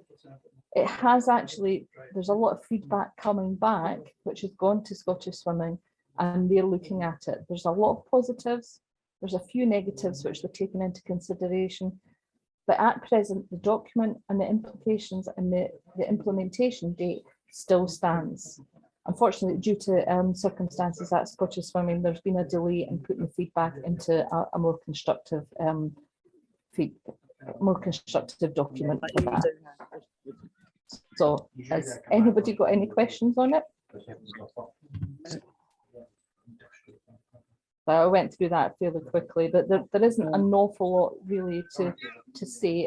It's a yes or a no situation.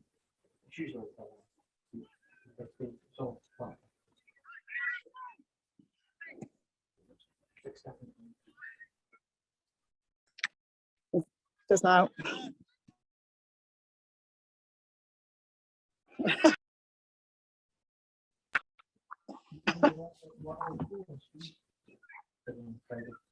Hi, Mary, you've got your hand up? Yeah, so I am a parent of a 13-year-old. and she is 14 in January. So do I take it as in she wouldn't be allowed, if there was a competition between the 1st of January and the 25th of January, she wouldn't be allowed to wear a swimsuit? Or is it the age? It's age at the end of the year. Right. My So next question, sorry, sorry. No, that's fine. So my next question is, I get the whole technical swimsuit and the bonded, and especially the one like the Speedos and the arenas that you see a lot of the kids wearing, because I was at the West District's time trial one yesterday. But I bought my daughter a Nike knee suit, but it wasn't like the bonded technical suits you see, and it had the FINA badge at the back. Take it that's not allowed. It didn't have the rubber around the legs. It didn't have the seams. It was swimsuit material, but it was a knee length swimsuit, but it had the FINA badge. So I take it that would be not allowed. At the moment, no, that wouldn't be allowed because it has the FINA badge on it. This is one of the things that Scottish Women are considering, is the access to swimsuits that the swimmers like and want that don't have a FINA badge on it. So that there is more clarification there, but it was to make it simpler for everybody. And also, you know, it's a QR code on the back. So to find out if it's approved or a restricted one, you're then looking at children's backsides, if you like. Right. You know, so that then goes down the route of child protection, invasion of privacy, etc. So again, it was just to make it easy enough to go down that route. Well, do you know, I didn't know that was a QR code. So as a parent, that makes it easier for me as well, because then I could do that while she's not wearing it, obviously, and check it. I didn't know that. I don't know if I'm the only one, but I missed that little bit. So that's new to me. So that's something that I can feed back potentially. But yeah, that's good to know. Okay. Thank you. That's Mary. Doris.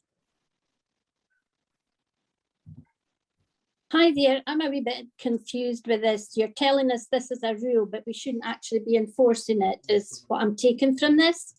As a referee, if I see someone diving in and they've got a FINA code on their backside or wherever, and they're swimming with that suit, I am observing it. Therefore, at the end of the race, I would have expected to call that an infraction and disqualify the swimmers. So I'm really, I just want clarification because I'm totally confused by this now. No, that's right. I mean, they have dived in and you have seen the code, the label on the back, Doris. What we're saying is if the official has then seen it after the race, but they haven't actually, you know, said to the referee or implied that they have an infraction because of that swimmer, when they actually finish and touch the wall, that then is the end of their duties. So they haven't actually said to the referee, I think that swimmer or that swimmer is wearing a restricted suit at the end of the race. So they haven't said it prior to the end of the race. But if I haven't, as a referee, if I haven't confirmed the result of the race, I should take a report on it, because I would take a report if they were on their way up poolside saying it was a single-handed touch in their breaststroke turn. And if the swimmer had finished before the judge actually reached me to get their report over, I would still accept that report because I have not confirmed that finish order. Therefore, surely the same rules would apply if that person was on their way up to say, I don't believe that's a legal suit. And I saw it as they did their turn because their bum came right up and I got a good view of the QR code. So I would accept that report. So am I wrong to accept that report, even though the swimmer's touched, or am I not? At the end of the day, the referee, you are in full control. So the decision ultimately is yours. All we are saying is that if the official then, when the swimmer has touched with two hands, decides that that is an illegal suit, if they're doing the tumble turn and they've seen the backside of the swimmer and it's got a QR code on it and it's got the FINA logo or whatever, that's different. They're still in process of racing. Yeah, but they don't get their report to me until the swimmer has touched. And that's a bit that's confusing me. It was maybe it was just the way you said it, but it sounded like once the swimmer's touched, whether if they're in an illegal suit, it doesn't matter because they've touched. At that part, it's when we decide it at the touch, when the swimmer has touched, and then the official has view of that suit and decides it is an illegal suit. Okay, so as long as the official has viewed it before the swimmer has completed the race, yes, then they can report it at any point until the race result is declared. It's the fact is when the swimmer touches the wall and then the official decides it is an illegal suit. Okay, but if they've seen it prior to that, if they've seen it prior to it, yes. Stroke judge that has seen it or whatever, then that's fine. It's only if you identify it after the swimmer has completed their swim. Yes. Okay, that wasn't clear to me, but it is okay, now. I'm sorry about that. Okay, thanks. Karen? Oh, thanks, Susan, for that information, and I appreciate we're not quite 100% clear yet. No. So I'm just going to strip right back what Doris says. If a swimmer presents himself at their lane wearing the suit, are we as officials and does the referee have the right to inform the swimmer that, do you understand the rule applying to that suit? And will that swimmer be given the opportunity to change? Or does the rule apply as soon as they report to the lane for their swim? Or will it be picked up at the call room? It should technically be picked up at marshalling. Yes. But again, we're putting the onus on the coaches and the parents and the swimmers to know if that suit is the right suit or not at present. As I say, it's going back to Scottish Swimming. There's still a lot of chat to go forward on that one. They will, from what we're getting, they will not be given the chance to change their suit if they turn up. Until they actually, you can inform them, again, as we're saying, as a referee, you have full control, you use your judgment call on these things. It's not a hard and fast rule at the moment because, as I say, it's coming in on the 1st of January, but it's still to come back in a reviewed state. It's just to give as much information as possible just now, on the basis that what we have is what we have at the moment, but we know that it will change. And so I can execute, right, okay.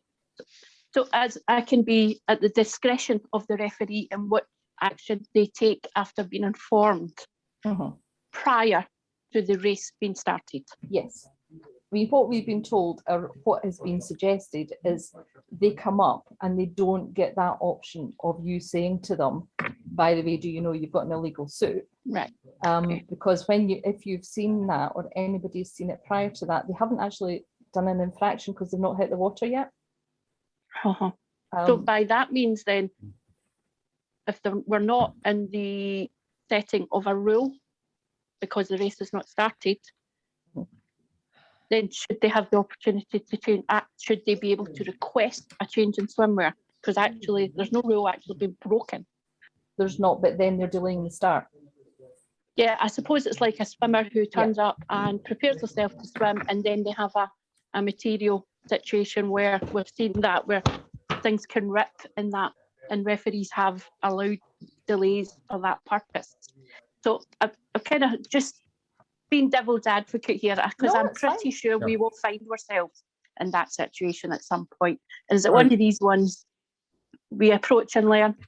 Karen, I would hope that with adequate education that we will never find ourselves in that situation. The message will get out there and it will be observed. Obviously, I mean, this is a controversial thing. We could debate this and we could discuss this all night. So I am going to say, you know, I'll call a halt here on this subject. The information's out there. There's been a lot of toing and froing about it. I think what's come out is certainly imperfect, but as I say, I would hope, maybe I'm being far too optimistic, as I usually am, but I would hope that with adequate education, the situation will never arise. But ultimately, yeah, on the day it's down to the referee. I mean, they did bring Right, it in America end of 2019, and there was a big uproar about it, but it was only for that small amount of time, because as Neil said, the education comes Till it through bedded and they in, yeah. realise. So it is going to be controversial for a small amount of time, but hopefully going forward it'll make things easier for us. It's just it's a big jump for us, because all the kids want knee-length suits, and at the moment most of them have got logos on them. But Yeah. how you actually police it without doing what they do at international level and check every single suit before it's swam, then you know it's not possible of doing it that way. Yeah, it's just a mindful of getting that consistent approach across Scotland, you know, as referees and as officials, you know, try and keep that consistency, because we've all been bearers of news when there has been inconsistencies and the trouble that can bring.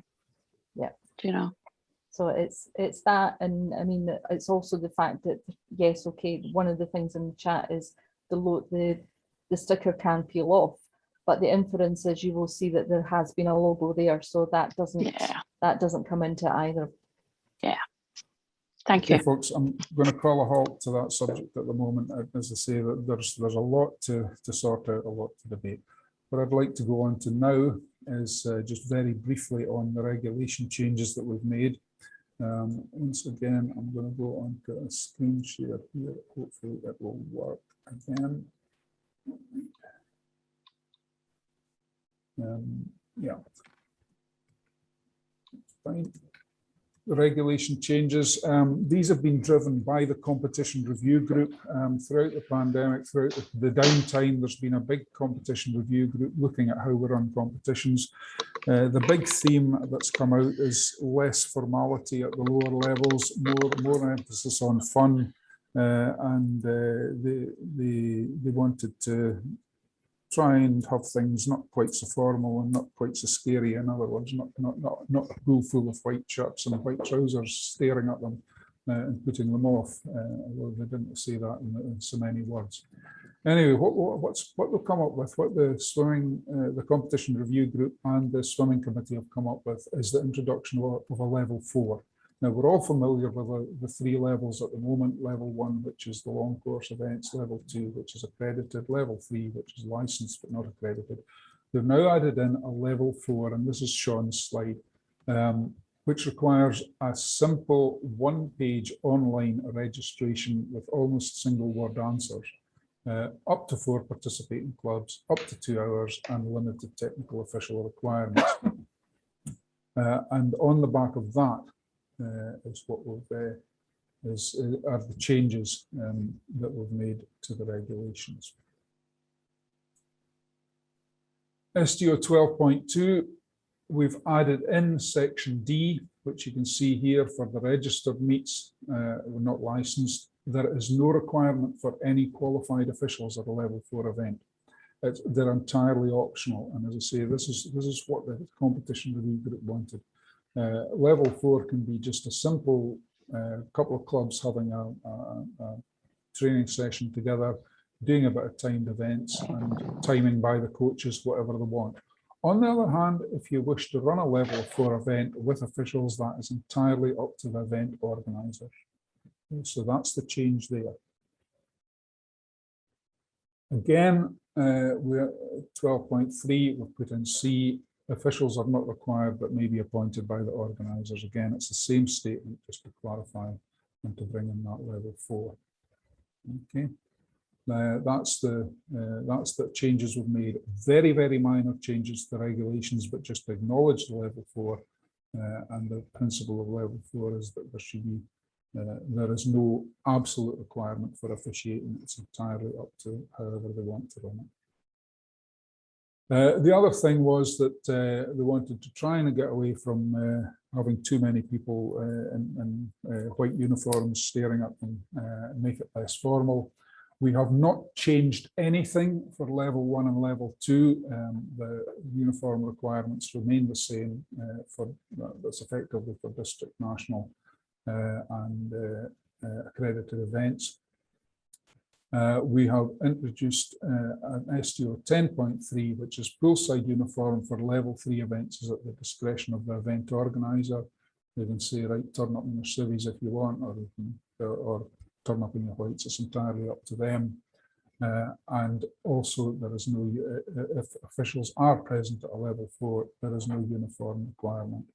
It is entirely optional. It's entirely up to the organisers what they want to do. So that's the changes we've made there.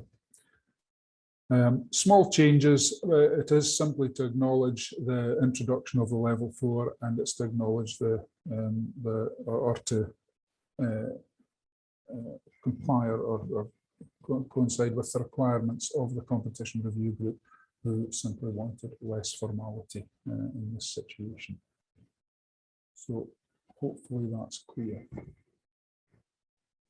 Okay, these regulations are now up on the website. They're available if you want to have a look at them. Okay, time's marching on. I'd like to crack on with the final part of the afternoon, which is the STO Awards. Scottish Swimming reinstated their awards this year. They've got the nominations. I'm not quite sure if they've got as far as organising any sort of awards event.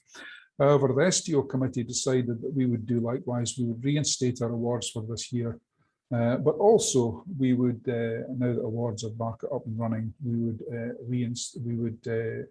retrospectively make awards for 2020 as well.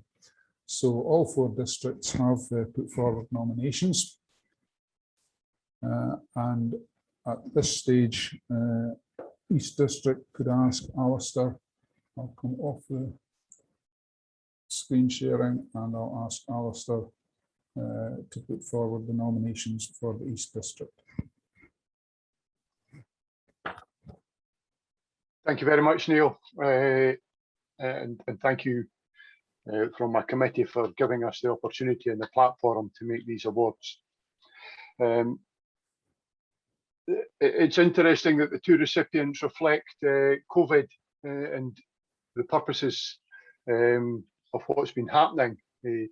Our 2020 recipient reflects their work, particularly prior to that year.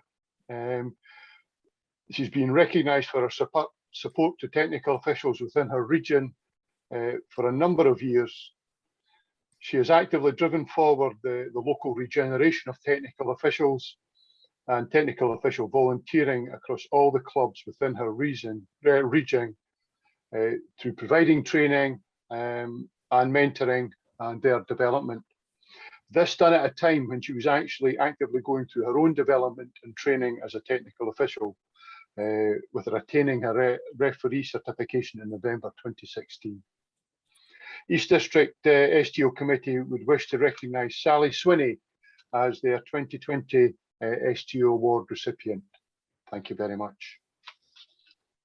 Well, That'll be a pause for applause. But since everybody's on mute, we'll do the deaf sign language thing and wave your hands.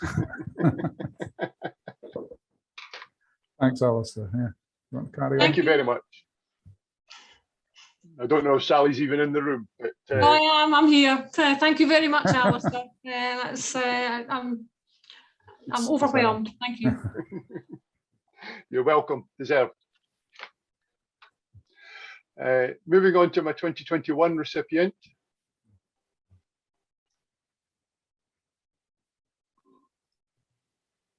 Am I back on top? Yes. All right. Moving on to our 2021 recipient. East District would like to recognise this recipient for their efforts not only at a local and a district, but a national level. And our recipient qualified as a referee in May 2014. And since that time, he has actively sought opportunities to develop himself and his colleagues. And this is exemplified by his willingness to accept and apply for the British Swimming Starter Programme, albeit he was at that time already a qualified referee, and in sharing his experience in the assisting of the development of the next cadre of starters within our own district and providing ongoing support to that role. In the last 12 months, his commitment has been evidenced by his continuing to act on poolside these national and British swimming elite competitions, along with supporting our own return to competition programme. And it is for these reasons, in what have been very difficult and trying times, when he has regularly yet safely managed to get onto poolside at multiple locations throughout the country, the East District STO Committee would wish to recognise Cameron Mackey with our 2021 award. Congratulations to Cameron. Yeah. Yeah, thank you very much, Alistair. Very much appreciated and not expected. So thanks very much. At least you shaved for the occasion, Cameron. Thank you. I wasn't given the choice for that.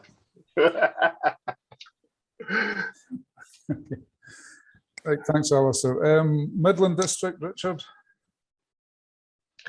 Yeah, hello and good afternoon, everybody. Neil, thanks very much. As far as Midland District goes for 2020 and 21, I think what I'd like to say about the two recipients, they're both sort of receiving the award for pretty much the same reason. So I'm going to save a minute by just putting them together and say that the two recipients for 2020 and 2021 have both qualified to judge 2 level at Midland District, but they are regular volunteers at a lot of the district galas, and not only do they constantly turn up and put themselves forward, but they've been very helpful over the years in helping with mentoring and the encouragement of new officials and helping them through. So it's sort of having these real regular volunteers is so important, as I'm sure everybody knows. So we would just like to acknowledge a couple of the people from Midland District for all the help that they've given over some years. So our 2020 recipient is Deborah Cool, and our 2021 recipient is Bruce Bannerman. Deborah, are you there, or Bruce? Don't know if they're on. Not in the room. I don't know if they're not in the room. Okay, fine. Right. North District, Durno has sent in his apologies. Couldn't make it, but so let me just.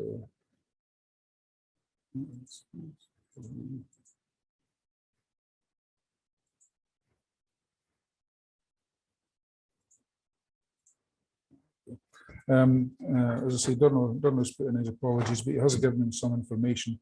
The 2020 recipient for the North started her officiating career as a timekeeper in 2006 when her oldest child started swimming. There's a familiar story. Quickly moved on to the recording side of things, recorder's exam in 2007. When there was a new pool built in Orkney, she learned how to work the AOE and has been on the pool side at most of the meets that have taken place in Orkney since that time. She's also gone down to the mainland and up to some other islands and officiated at meets throughout the North District, ranging from mini meets in Wick and Thurso to the district meets in Inverness and Aberdeen. She's taken on many of the roles needed to run a club up in Orkney, including Secretary and President, and now Membership Secretary for the Orkney Club.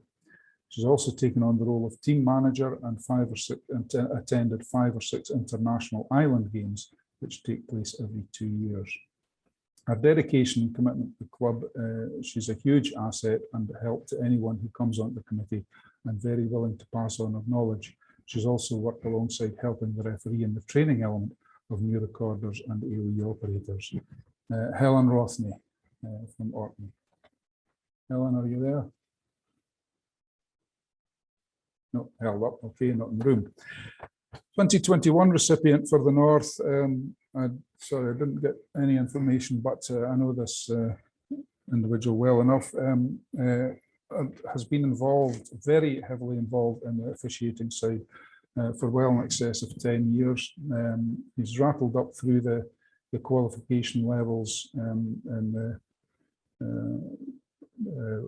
from timekeeper, judge 1, judge 2, judge 2S, recorder, and finally referee in 2017. In addition to that, has attended district events very extensively over the years. national events very extensively over the years. He's participated in the British Swimming Development Programme and additionally was elected to the STO committee in 2019. His most recent achievement is to be appointed onto FINA List 21 as a starter, although somebody did have to remind him at the application stage that you've got to be in it to win it. He almost didn't quite get there. Matt Huntington, well done, you're the recipient for 2021. Thank you, Neil. Thank you. You caught me on the hop there. I'm quite surprised. So I appreciate the recognition, and it's not a cliche. It's an honour to be a member of the clubs in the district and national committee, and it feels really special to represent Scotland and GBR on the FINA list as well. So thank you for the recognition. Thank you. Right. West District, Jean has unfortunately been held up on a ferry getting across from Arden. She was sort of windbound yesterday and this morning, but is at the moment on her way back. So unfortunately isn't able to be in the room and able to give the citations for the West District. So my sincere apologies to the West District recipients. I do recognise the names, and I know they've both done a fantastic amount over the years for the district and nationally, teaching and everything else, but I'm sorry I don't have access to the formal citations. The West District recipient for 2020 is Jim Scott. Jim in the room. And the 2021 recipient, Sheena McCall. So thank you, very Sheena. unexpected, thank you. Yeah. Okay. All right, everyone. Well, at this stage, it just remains to say thank you very much indeed for signing on, for turning up for this. I hope it has been a useful and informative afternoon. It was, as Colin said at the start, it was quite a challenge to organise this. We were in kind of uncharted territory, wondering how it would work and whether the techie stuff would work and or whether the Wi-Fi would let us down and all sorts of things. I think overall it has worked quite well. I hope, as I say, that the information has been useful. I know we haven't answered all your questions. I know some of the subjects have probably raised more questions than they've answered. But as always, any questions, please do get in touch with your district convener or directly to me, and try and answer any further questions. But once again, thank you very much for attending, and everybody who registered on for this meeting will now have their FINA Update 2021 accredited, so you won't get any more emails from Scottish Swimming that it's expired. Thank you. Thank you, Neil. Job well done.